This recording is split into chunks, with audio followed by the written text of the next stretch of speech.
ओम शांति। आज 29 मार्च 2024 के बाबा के अनमोल मधुर महावाक्य सुनेंगे। आज की बाबा की मुरली है पढ़ाई और अपनी अवस्था। बाबा कहे तुम बच्चों को रोज पढ़ाई पढ़नी है, जो बाबा सुनाते हैं उसी को सुनना है। बाकी दुनिया के अंदर अनेक प्रकार की बातें होती है, उसे तुम्हें सुनना नहीं है। फिर बाबा जो सुनाते हैं, सुबह सुबह विचार सागर मंथन करो।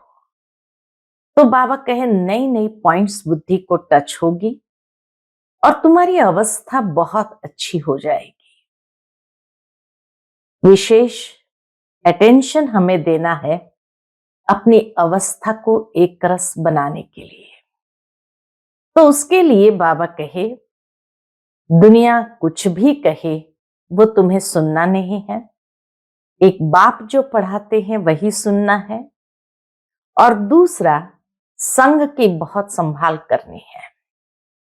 बाबा कहे जो अच्छी रीति पढ़ते हो, धारणा करते हो, उनका संग करो तो अवस्था भी फर्स्ट क्लास हो जाएगी।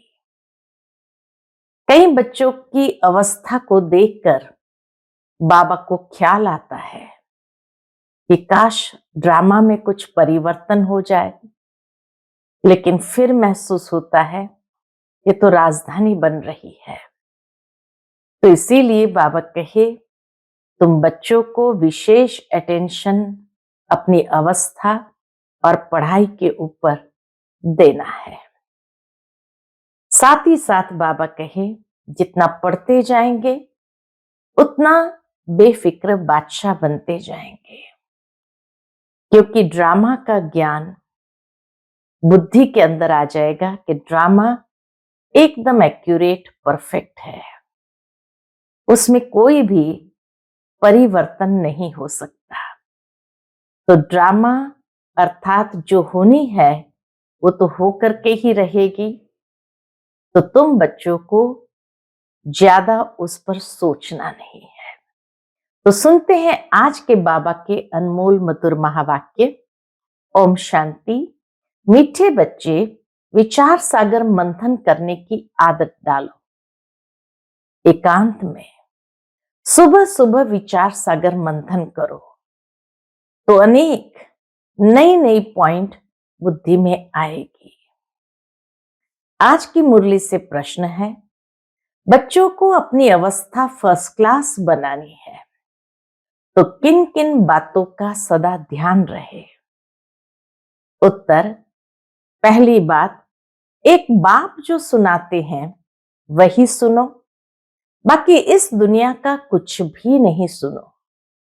और दूसरी बात, संग की संभाल रखो। संग की संभाल रखो।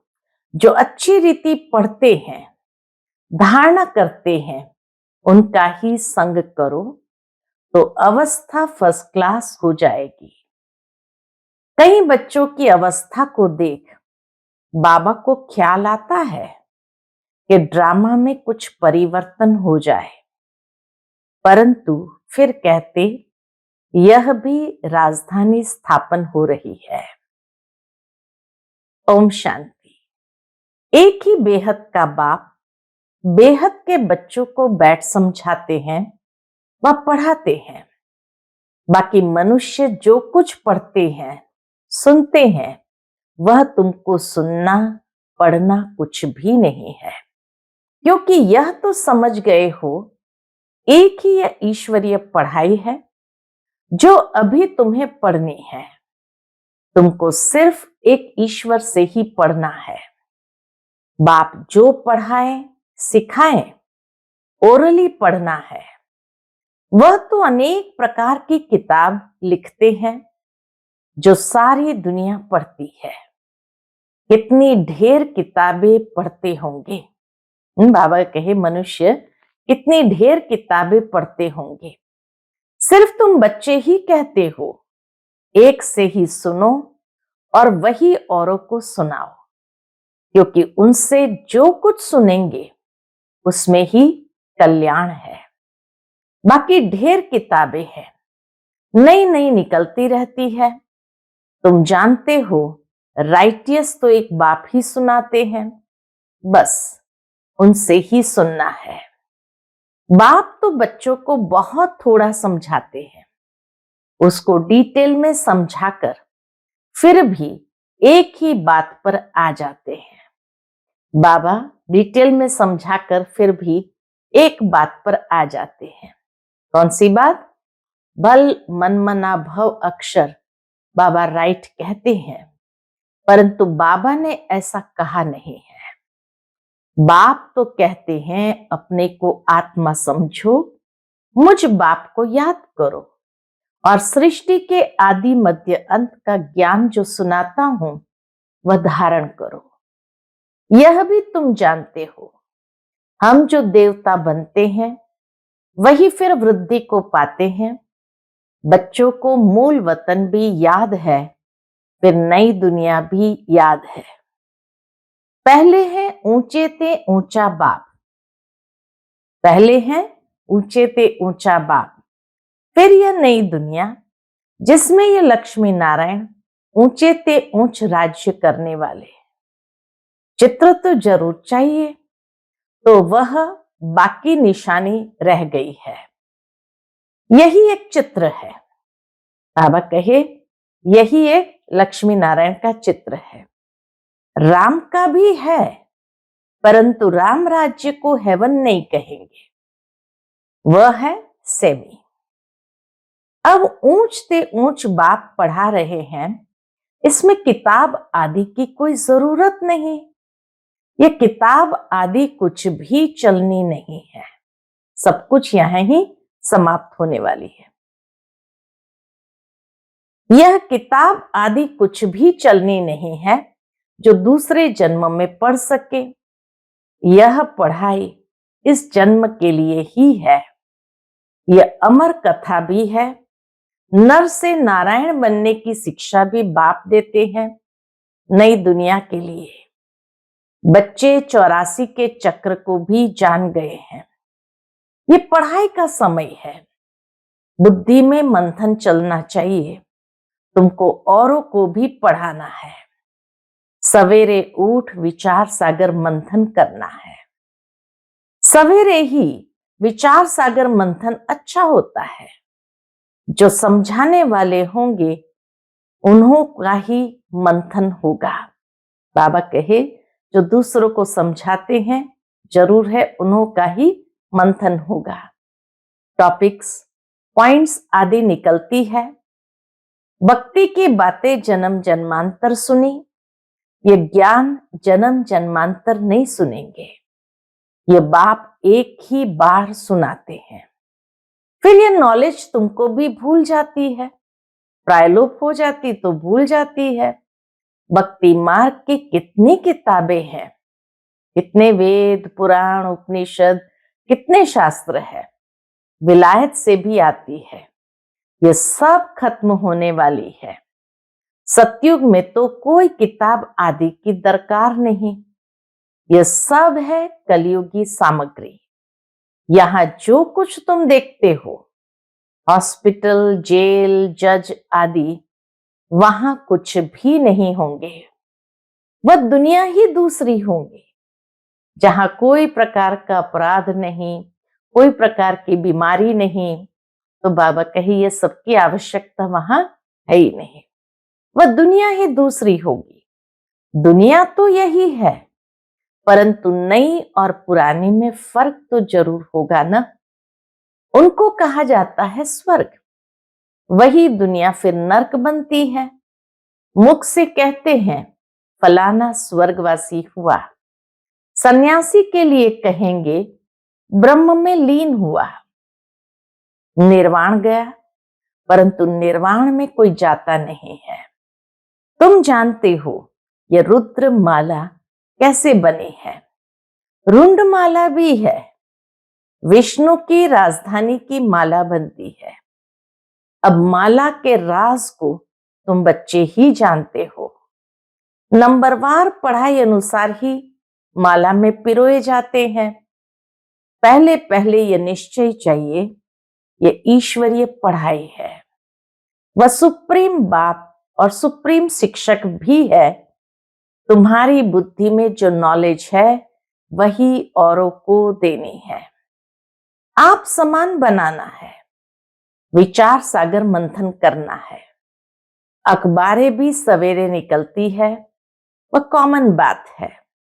यह तो एक एक बात लाखों रुपए की है। कोई अच्छी तरह समझते हैं, कोई कम समझते हैं। समझने और समझाने के अनुसार ही फिर नई दुनिया में पद मिलता है। विचार सागर मंथन करने में बड़ा एकांत चाहिए। राम तीर्थ के लिए बताते हैं, जब लिखता था, चेले को कहा 2 माइल दूर हो जाओ, नहीं तो वाइब्रेशन आएगा। तो दुनिया के अंदर भक्ति में भी ऐसी मान्यता है कि कोई व्यक्ति का भी वाइब्रेशन एकाग्रता को खंडित कर देता है। तो इसीलिए उसको लिखने में एकाग्रता चाहिए। तो कह देते थे अपने शिष्य को कि 2 माइल दूर हो जाओ। तुम अब परफेक्ट बन रहे हो। सारी दुनिया की है डिफेक्टेड बुद्धि। परफेक्ट माना संपूर्ण, डिफेक्टेड माना खामियों वाली बुद्धि। तुम इस पढ़ाई से ये लक्ष्मी नारायण बनते हो। कितनी ऊंच पढ़ाई है, परंतु नंबरवार बिठा नहीं सकते। पिछाड़ी में बैठने से फंक हो जाएंगे।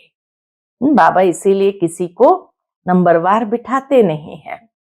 अगर बिठा दिया पिछाड़ी में तो फंक हो जाएंगे, गुटखा खाएंगे, वायुमंडल खराब करेंगे।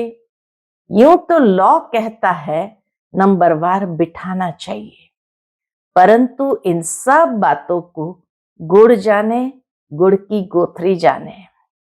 यह है बहुत उच्च नॉलेज। तुम्हारी अलग अलग क्लास तो नहीं कर सकते। वास्तव में तुमको क्लास में इस तरह बैठना चाहिए जो अंग अंग से न लगे, नहीं तो वो भी वाइब्रेशन आ जाता है जो व्यक्ति की एकाग्रता को खंडित कर देता है। माइक पर तो दूर भी आवाज सुन सकते हैं। बाप कहते हैं इस दुनिया का तुम और कुछ भी न सुनो, न पढ़ो, उन्हों का संग भी न करो। जो अच्छी तरह पढ़ते हैं उनका ही संग करना चाहिए। जहां अच्छी सर्विस है, जैसे म्यूजियम आदि है, तो वहां बहुत तीखी और योग युक्त बच्चियां चाहिए। यह भी बाप समझाते हैं, ड्रामा बना हुआ है।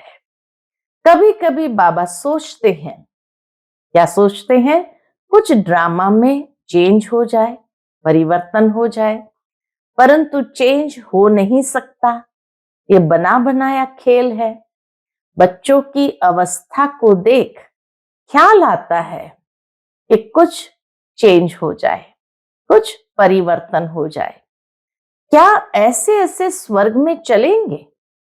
बाबा को भी अंदर में ख्याल आता है, क्या ऐसे ऐसे स्वर्ग में चलेंगे? फिर ख्याल में आता है, स्वर्ग में तो सारी राजधानी चाहिए। कोई दास दासियां, चांडाल आदि भी होंगे। ड्रामा में कुछ चेंज नहीं हो सकती। भगवान वाच, ये ड्रामा बना हुआ है, इसको मैं भी चेंज नहीं कर सकता। शिव बाबा कहते, इस ड्रामा को मैं भी चेंज नहीं कर सकता हूं। भगवान के ऊपर तो कोई भी है नहीं।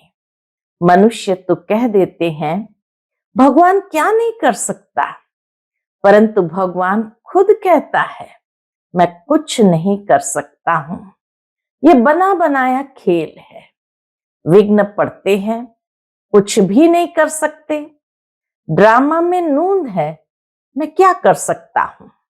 बाबा क्या कर सकते, क्या नहीं कर सकते? बाबा कहे ये भी ड्रामा में नूंद है। बहुत बच्चियां पुकारती है, हमको नंगन होने से बचाओ। अब बाप क्या करेंगे? बाप सिर्फ कह देंगे ड्रामा की भाभी। यह तो बना बनाया ड्रामा है, ऐसे मत समझो भगवान की भावी। भगवान के हाथ में होता तो समझो कोई अनन्य शरीर छोड़ देते हैं, उनको भी बचा लेते। भगवान का अनन्य जो भी होगा तो भगवान उनको भी बचा लेते। इसलिए बाबा कहते भगवान के हाथ में नहीं है, या भगवान की भावी नहीं कह सकते हैं। भगवान के हाथ में होता तो समझो कोई अनन्य शरीर छोड़ देते, उनको भी बचा लेते। ऐसे बहुतों को संशय आता है, भगवान पढ़ाते हैं, अगर भगवान के बच्चे हैं तो क्या भगवान भी अपने बच्चों को नहीं बचा सकते? बहुत उल्हना देते हैं। कहते हैं ऐसे साधु लोग तो किसके प्राण को बचा सकते हैं? दुनिया में ऐसे भी सिद्ध साधु है जो किसी के प्राणों को बचा सकते हैं। प्राण फिर से आ जाते हैं, चिता से भी उठ जाते हैं, फिर कहेंगे ईश्वर ने लौटा दिया, काल ले गया, उस पर प्रभु ने रहम किया। बाप समझाते हैं जो कुछ ड्रामा में नूंद है वही होता है, बाप भी कुछ कर नहीं सकता है। बाबा कहे बाप भी कुछ नहीं कर सकता। इसको कहा जाता है ड्रामा की भाभी। ड्रामा का अक्षर तुम जानते हो। वह कहेंगे जो कुछ होना था हुआ, फिक्र काहे का? तुमको बेफिक्र बनाते हैं। ये ड्रामा के ज्ञान से बाबा हमें बेफिक्र बनाते हैं। मनुष्य समझते हैं ये नई बात है, लेकिन वास्तव में उसी बात को भक्ति मार्ग में कहा होनी को कोई टाल नहीं सकता। होनी टाले नहीं टले। क्यों? क्योंकि मनुष्य के कर्मों का सिद्धांत वहां जुड़ा हुआ है, और इसलिए जहां कर्मों का सिद्धांत जुड़ा हुआ है तो भगवान किसी के कर्मों में इंटरफियर नहीं करते हैं। इसलिए बाबा कहे होनी को कोई टाल नहीं सकते। उसी को ड्रामा शब्द देकर बाबा ने स्पष्ट किया है। तो भक्ति में होनी कहा, ज्ञान मार्ग में उसको ड्रामा कहते हैं। बात एक ही है। तो इसलिए बाबा कहे तुमको तो बाबा ड्रामा के ज्ञान से बेफिक्र बनाते हैं। सेकंड बाय सेकंड जो कुछ होता है ड्रामा ही समझो। आत्मा ने शरीर छोड़ जाकर दूसरा पार्ट बजाया। अनादि पार्ट को तुम कैसे फेर सकते हो? बल अभी थोड़ी कच्ची अवस्था है, थोड़ा बहुत विचार आ जाता है, परंतु भावी कुछ कर नहीं सकती।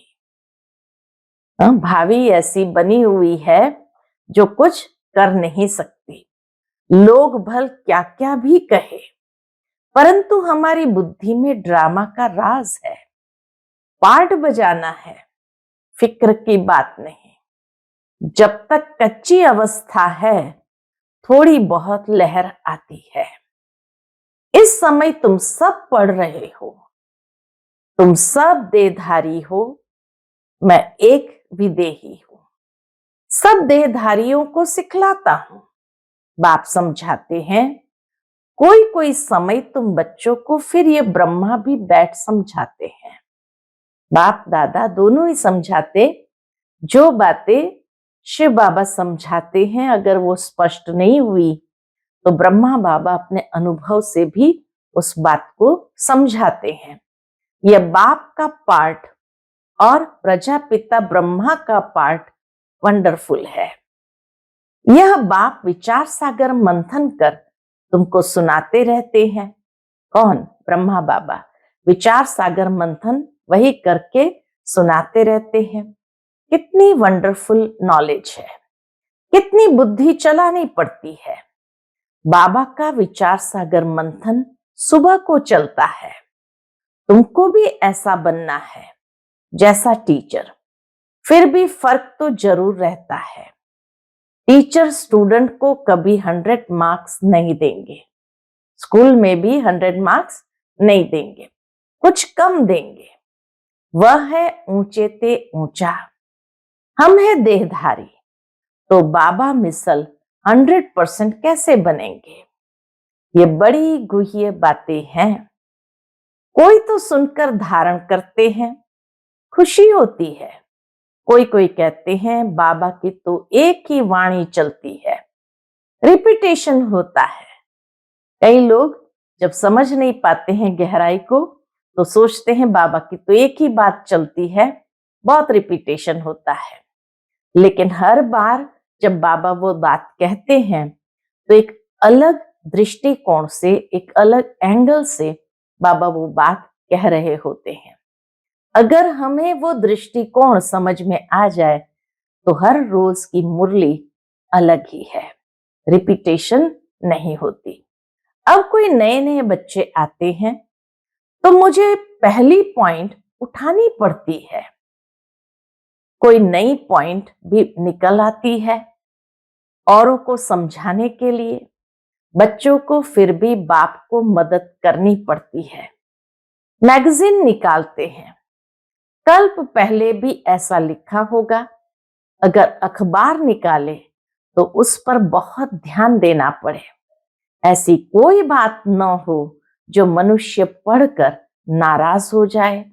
मैगजीन तो तुम पढ़ते हो, कोई कच्ची पक्की बात होगी, कहेंगे अब तक संपूर्ण नहीं बने हैं। एक्यूरेट 16 कला संपूर्ण बनने में समय तो लगता है। अभी तो बहुत सर्विस करनी है, बहुत प्रजा बनानी है। यह भी बाप ने समझाया है। अनेक प्रकार की मार्क्स है, कोई निमित्त है। बहुतों को ज्ञान लेने के लिए प्रबंध करते हैं तो उनको भी फल मिल जाता है। जैसे कोई सेंटर बनाकर दे देते हैं तो बाबा कहे बहुतों को ज्ञान लेने के लिए प्रबंध करते हैं तो उनको भी फल मिल जाता है। अब तो पुरानी दुनिया ही खत्म होनी है, यहाँ है अल्पकाल का सुख। बीमारी आदि तो सबको होती है। बाबा सब बातों का अनुभवी है, दुनिया की बातें भी समझाते हैं। बाबा ने कहा था अखबार व मैगजीन में वंडरफुल बातें लिखो जो समझे कि ब्रह्मा कुमारियों ने यह बात बिल्कुल ठीक लिखी है। यह लड़ाई 5000 वर्ष पहले हूबहू लगी थी, कैसे ये आकर समझो। तुम्हारा नाम भी होगा, मनुष्य सुनकर खुश भी होंगे, बहुत बड़ी बात है। परंतु जब किसकी बुद्धि में बैठे, जो लिखते हैं उनको फिर समझाना भी है। समझाना नहीं आता होगा इसलिए फिर लिखते भी नहीं है। तो बाबा कहे तुम्हें हर बात को अच्छी तरह समझ करके फिर समझाना है, लिखना है।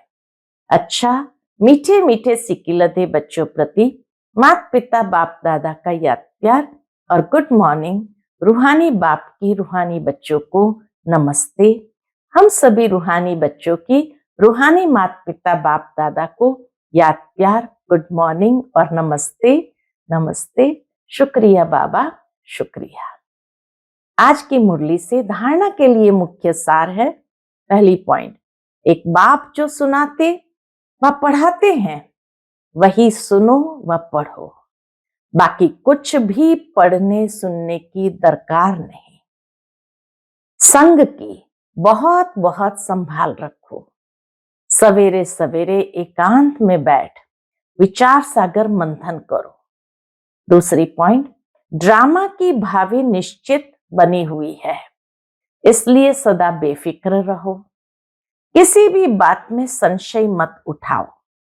लोग भल क्या भी कहेंगे, लेकिन तुम ड्रामा पर अटल रहो।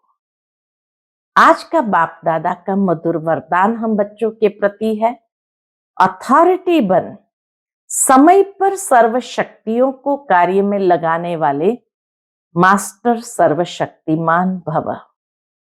अथॉरिटी बन, समय पर सर्व शक्तियों को कार्य में लगाने वाले मास्टर सर्वशक्तिमान भव। सर्वशक्तिवान बाप द्वारा जो सर्व शक्तियां प्राप्त है वह जैसी परिस्थिति, जैसा समय और जिस विधि से आप कार्य में लगाने चाहो, वैसे ही रूप से यह शक्तियां आपके सहयोगी बन सकती है। सर्वशक्तिवान बाबा द्वारा जो सर्व शक्तियां प्राप्त होती है, बाबा कहे जैसी परिस्थिति, जैसा समय और जिस विधि से आप कार्य में लगाना चाहो, वैसे ही रूप से ये शक्तियां आपके सहयोगी बन सकती है। इन शक्तियों को वह प्रभु वरदान को जिस रूप में चाहो वह रूप धारण कर सकती है। अभी अभी शीतलता के रूप में, अभी अभी जलाने के रूप में, सिर्फ समय पर कार्य में लगाने की अथॉरिटी बनो। ये सर्व शक्तियां तो आप मास्टर सर्वशक्तिवान की सेवाधारी है। बाबा कहे ये सर्व शक्तियां तो आप मास्टर सर्वशक्तिवान की सेवाधारी है। आज का स्लोगन है, स्व पुरुषार्थ व विश्व कल्याण के कार्य में जहां हिम्मत है वहां सफलता हुई पड़ी है। स्व पुरुषार्थ व विश्व कल्याण के कार्य में जहां हिम्मत है वहां सफलता हुई पड़ी है। अच्छा, ओम शांति।